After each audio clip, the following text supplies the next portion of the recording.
जय हिंद दोस्तों। आइए आज हम देखते हैं महाजनपद से संबंधित जितने भी क्वेश्चन आंसर अलग अलग एग्जाम में आए हैं उसके बारे में देखते हैं। देखिए, ये हमारी श्रृंखला तीसरी है। इससे पहले मैंने 2 सीरीज करा दी है।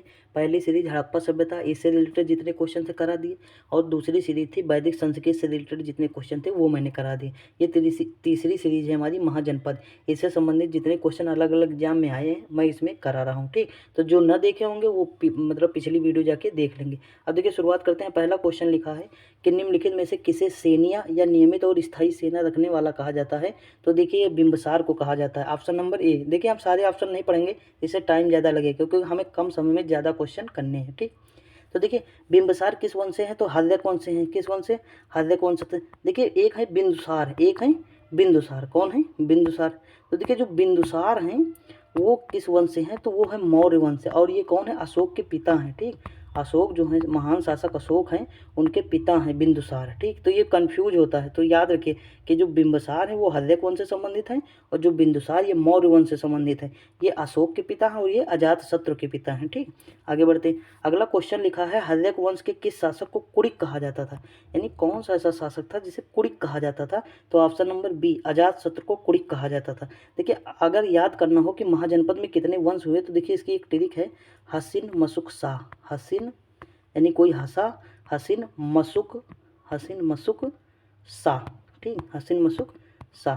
तो देखिए इसकी ट्रिक है, अब लिख लीजिएगा। देखिए, हा से हर्यक वंश, सी से शिशुनाग वंश, ना से नंद वंश, मा से मौर्य वंश, सु से शुंग वंश, का से कन्न वंश, और जो है सा से सातवाहन वंश। ठीक, तो हर्यक वंश, शिशुनाग वंश, नंद वंश, मौर्य वंश, शुंग वंश, और जो है कन्न वंश और सातवाहन वंश। ठीक, आगे देखें। 3 नंबर क्वेश्चन लिखा है, निम्नलिखित में मगध का कौन सा राजा सिकंदर के समकालीन था? तो देखिए, सिकंदर का समकालीन कौन था? सिकंदर का समकालीन था घनानंद। ठीक, ऑप्शन नंबर सी। आगे बढ़ते, अगला क्वेश्चन है, निम्नलिखित में से कौन सा एक सिकंदर के आक्रमण का प्रभाव नहीं था? तो देखिए, सिकंदर के आक्रमण का प्रभाव कौन नहीं था? तो इसके लिए हम ऑप्शन पढ़ते हैं। देखिए, पहला ऑप्शन है, इस आक्रमण ने भारत और यूनान के बीच प्रत्यक्ष संपर्क स्थापित किया। तो सही है भाई, प्रत्यक्ष संपर्क स्थापित किया क्योंकि सिकंदर यूनान से आया था और भारत आया था, तो भाई जब दो जगह के लोग आपस जाएंगे मिलेंगे तो संपर्क स्थापित होगा। तो पहला तो सही है। दूसरा है, इस आक्रमण ने पश्चिमोत्तर भारत में यूनानियों की स्थापना का मार्ग प्रशस्त किया। ये भी सही है। तीसरा क्वेश्चन है, सिकंदर अनेक उपनिवेशों की स्थापना के लिए उत्तरदायी था।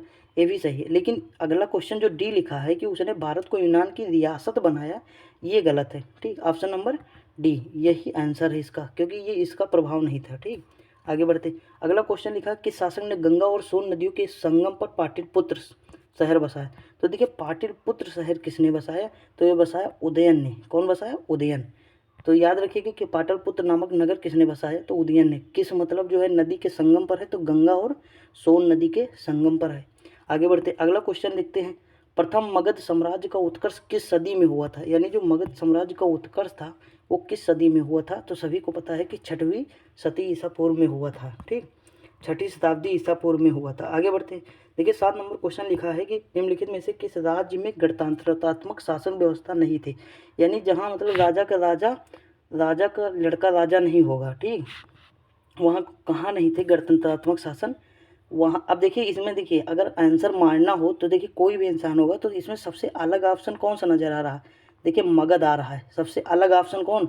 मगध। तो यही आंसर होगा, क्योंकि कुशीनगर के मल्ल यहाँ भी है, वैशाली के लिच्छवी यहाँ भी है, कपिलवस्तु के शक यहाँ भी था, लेकिन गणतंत्र और शासन व्यवस्था कहाँ नहीं थी? मगध में नहीं थी। क्योंकि मगध में क्या था कि राजा का बेटा राजा बन रहा था मगध में। ठीक, तो इसलिए यहाँ पर नहीं थी। आगे बढ़ते हैं। देखिए, अगला क्वेश्चन है, निम्नलिखित में से किसे उग्रसेन भयानक सेना का स्वामी कहा जाता था? तो किसे कहा जाता था? ये कहा जाता था महापद्म नंद को। ठीक, किसे कहा जाता था? ऑप्शन नंबर डी महापद्म नंद को। आगे बढ़ते हैं। अगला क्वेश्चन लिखा, किस मृतभांड पॉटरी भारत में द्वितीय नगरीकरण शहरीकरण के प्रारंभ का प्रतीक माना जाता है? मतलब कौन सा मृतभांड है? तो इसका जो है ऑप्शन नंबर ए है, काले उत्तरी काले पालिशदान मृतभांड, NBPA। ठीक, आगे बढ़ते हैं। अगला 10 नंबर क्वेश्चन है, पाली ग्रंथों में यानी पाली ग्रंथों में गांव के मुखिया को क्या कहा जाता था? तो पाली ग्रंथों में गांव के मुखिया को कहा जाता था बी नंबर। देखिए, ये सबसे अलग ऑप्शन नज़र आ रहा है ना। मैंने कल बताया था कि जिसमें अगर इस तरह का ऑप्शन हो और अथवा करके लगा हो या कोष्टक बना हो, जैसे मान लो कुछ लिखा हो उसका आंसर बताया हो, इसमें बीच में कुछ लिखा हो, तो ज़्यादातर ऑप्शन वही होगा। ठीक, तो बी हो जाएगा इसका, भोज या ग्राम भोजक कहलाता था। आगे बढ़ते हैं। देखिए 11 नंबर क्वेश्चन, निम्नलिखित में से कौन सिकंदर के साथ भारत आने वाला इतिहासकार नहीं था, यानी नहीं पूछा है। तो देखिए इसमें कौन सा नहीं था, तो देखिए इसमें हेरोडोटस नहीं था। कौन नहीं था? Herodotus, option number C. अब देखिए इसे याद कैसे करेंगे। देखिए हेरोडोटस आया था 5वीं शताब्दी में। कब आया था? 5वीं शताब्दी में। अब देखिए इसे अगर हमें याद करना हो ट्रिक से तो कैसे याद करेंगे। देखो हेरोडोटस यानी हेरा डॉट, मतलब कोई डॉट है वो हेर रहा है। डॉट मतलब क्या होता है? चिन्ह, यानी कोई चिन्ह हेर रहा है। हेर मतलब हेरना, मतलब जो है ढूंढ रहा है, ऐसे समझो। यानी कोई डॉट है वो हेर रहा है। ये जैसे इस तरह के डॉट होते हैं, ये डॉट कोई हेर रहा है, तो उसके घर वाले आते हैं उसे एक पंजा मारते हैं, यानी 5 पंजा मारते हैं, यानी 5। तो 5 से 5वीं हेर रहा है डॉट्स, तो हेरो डॉट्स, हेरो डॉट्स। हेर रहा है डॉट्स, हेरो डॉट्स, और पंजा खाता है फिर तो 5वीं। ठीक, देखिए थोड़ा सा रिलेट कर लीजिए अपने हिसाब से। पसंद आए तो ठीक है, नहीं पसंद आए तो कोई बात ही नहीं, ऐसे याद कर लीजिए। आगे बढ़ते हैं। देखिए अगला क्वेश्चन है 12 नंबर, नंदवंश का संस्थापक कौन था? तो देखिए नंदवंश का संस्थापक सभी को पता है कि कौन था। नंदवंश का संस्थापक था महापद्म नंद, ऑप्शन नंबर डी। आगे बढ़ते हैं। अगला क्वेश्चन है, ग्रीक यूनानी लेखकों द्वारा किसे अग्नमीज या जेंडरमीज कहा जाता था? तो किसे कहा जाता था? ये कहा जाता था घनानंद। किसे कहा जाता था? घनानंद को, ऑप्शन नंबर ए। आगे बढ़ते। अगला क्वेश्चन है, प्राचीन भारत में पहला विदेशी आक्रमण किसके द्वारा किया गया?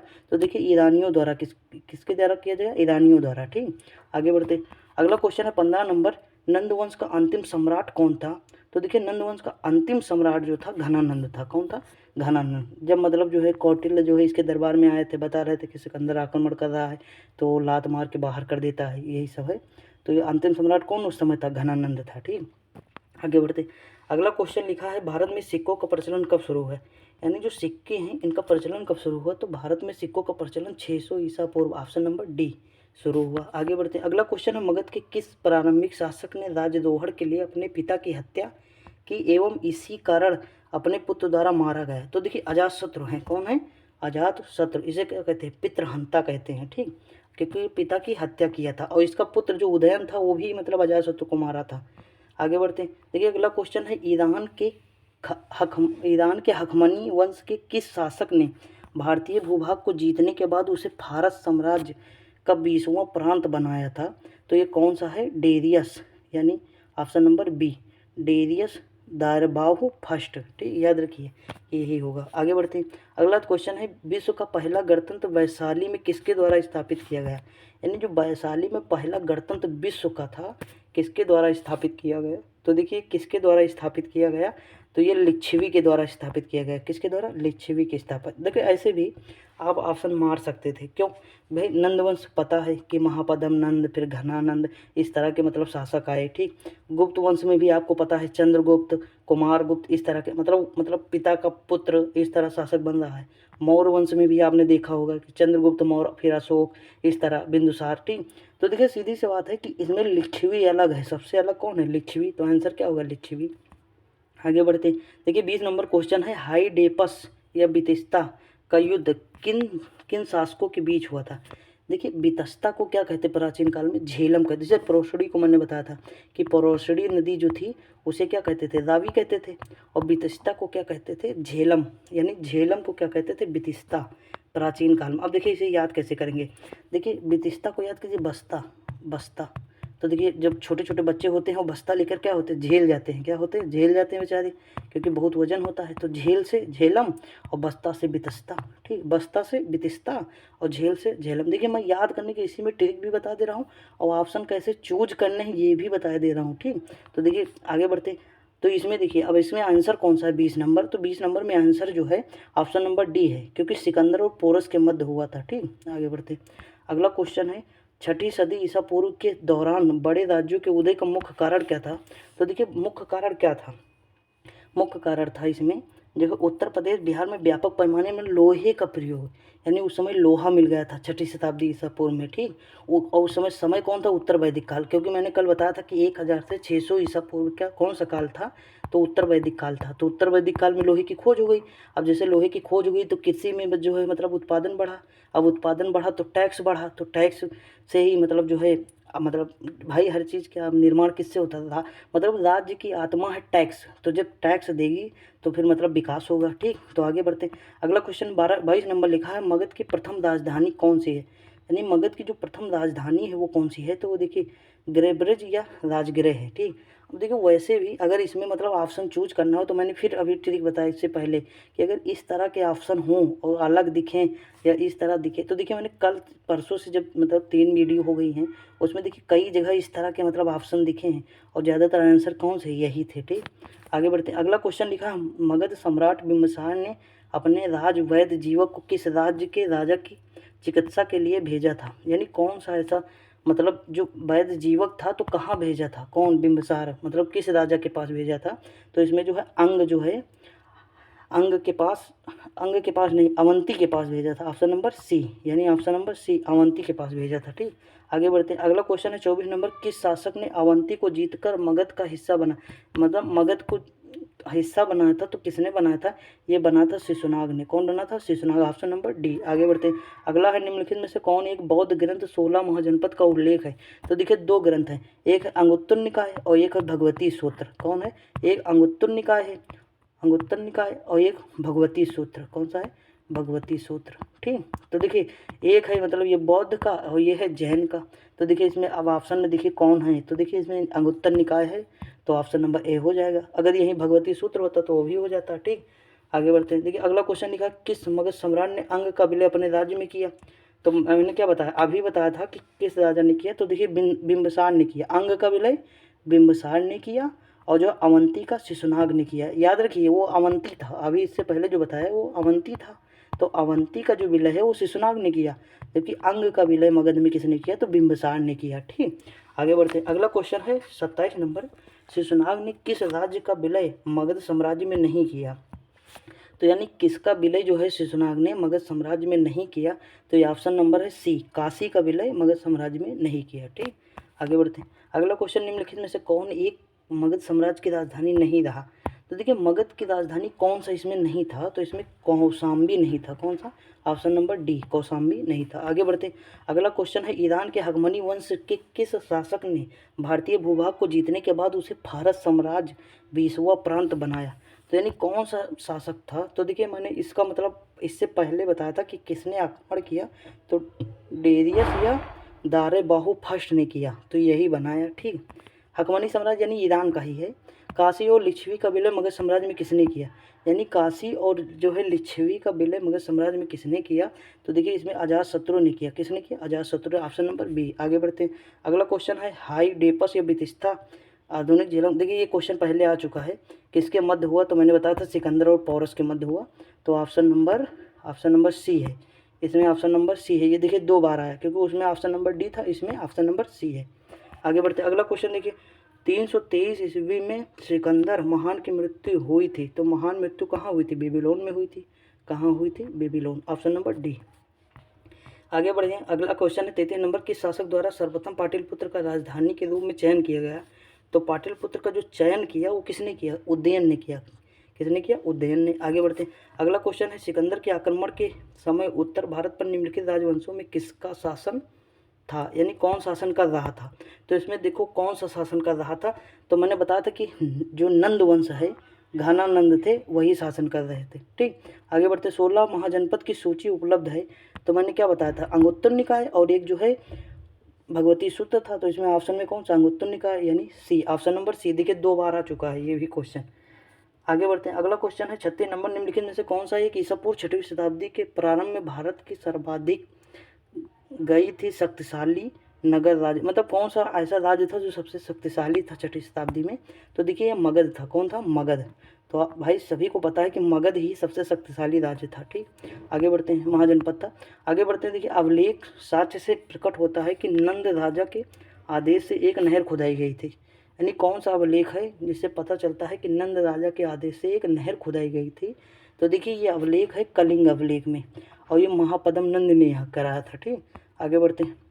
अगला क्वेश्चन है 38 नंबर, कि पहला ईरानी शासक जिसने भारत के कुछ भाग को अपने अधीन किया था, तो ये कौन था, तो देखिए ये थे डेरियस। कौन थे, डेरियस। अब देखिए इसमें मतलब कंफ्यूज होगा, एक है डेरियस और एक देखिए ये शासक हैं कौन है, ईरानी शासक हैं, ठीक। एक है डायमेकस, कौन है, एक डायमेकस है। देखिए ये यात्री हैं, डायमेकस कौन है, यात्री हैं। और एक है डायनोसियस, एक है डायनोसियस। तो देखिए अभी ट्रिक से याद करा दे रहे हैं कि कौन आए थे भारत, कब कब आए थे।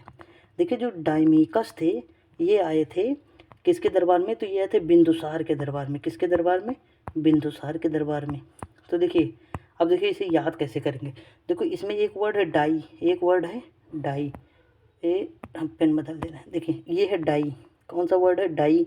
और ये है मेकस। तो देखिए डाई और मेकअप ये दोनों अगर हम बिंदु बिंदु करेंगे, यानी मान लीजिए बिंदु बिंदु बिंदु बिंदु करेंगे तो बहुत अच्छे से होगा। मान लीजिए सपोज करिए, तो देखिए डाई और बिंदु बिंदु या मेकअप बिंदु बिंदु, तो डाई मेकस से बिंदुसार हो गया, बिंदु बिंदु यानी बिंदुसार है, ठीक। तो डाई मेकस कहाँ हो गया, बिंदुसार के समय में आए हुए थे। अब देखिए अगला है डायनोसियस। अब देखिए इसे हम जो हटा देते हैं, ठीक। अब देखिए अगला है डायनोसियस। अगला कौन है, तो डायनोसियस है, अगला है डायनोसियस, डायनोसियस। अब देखिए ये किसके काल में आए थे, तो देखिए डायनोसियस जो आए थे ये आए थे अशोक के काल में। किसके काल में, अशोक के काल में। अब देखिए इसे कैसे याद करेंगे, तो देखिए इसमें जो है दो वर्ड देखिए, देखिए एक पहला वर्ड है इसमें जो है डाई, ये वर्ड है क्या, डाइन। अब देखिए इसमें डाइन लिखा है कि नहीं, ये है डाइन। और यहाँ देखिए शोक लिखा। अगर कहीं पर डाइन होगी तो उस गांव में क्या होगा, शोक होगा। मान लीजिए किसी गांव में डाइन है तो उस गांव में क्या होगा, शोक होगा। तो डायनोसियस से अशोक हो जाएगा। और जो डाईमेकस से डाईमेकस यानी डाई और मेकअप बिंदु बिंदु बिंदुसार हो जाएगा। और जो ये राजा हैं ये कौन से हैं, तो ये राजा कौन है, डेरियस हैं। तो देखिए ये तीनों एक साथ में लिख लीजिए और जैसे मैंने ट्रिक बताई इसे लिख लीजिए, कभी भी कंफ्यूज नहीं होंगे, ठीक। आगे बढ़ते हैं। देखिए अगला क्वेश्चन है, अगला क्वेश्चन लिखा है उज्जैन का प्राचीन नाम कौन सा है। तो देखिए उज्जैन का जो प्राचीन नाम है वो कौन सा नाम है, तो अवंतिका। उज्जैन का प्राचीन नाम क्या है, अवंतिका है, ठीक। आगे बढ़ते हैं। देखिए पसंद आए तो कमेंट कर दीजिएगा, वीडियो को शेयर कर दीजिएगा, ठीक। आगे बढ़ते हैं। महाजनपद काल में श्रेणियों के संचालक को कहा जाता है, तो देखिए महाजनपद में श्रेणियों के संचालक को कहा जाता है श्रेष्ठिन कहा जाता है, ऑप्शन नंबर डी। आगे बढ़ते हैं। देखिए अगला क्वेश्चन है गृहपति का अर्थ है, तो देखिए गृहपति का क्या अर्थ है, तो गृहपति का अर्थ है धनी किसान, ऑप्शन नंबर ए। तो देखिए इस वीडियो में टोटल मतलब 41 क्वेश्चन थे। आई होप आपको मज़ा आया होगा, अगर मज़ा आया होगा तो कमेंट कर दीजिएगा। मिलते हैं अगली वीडियो में, तब तक के लिए जय हिंद।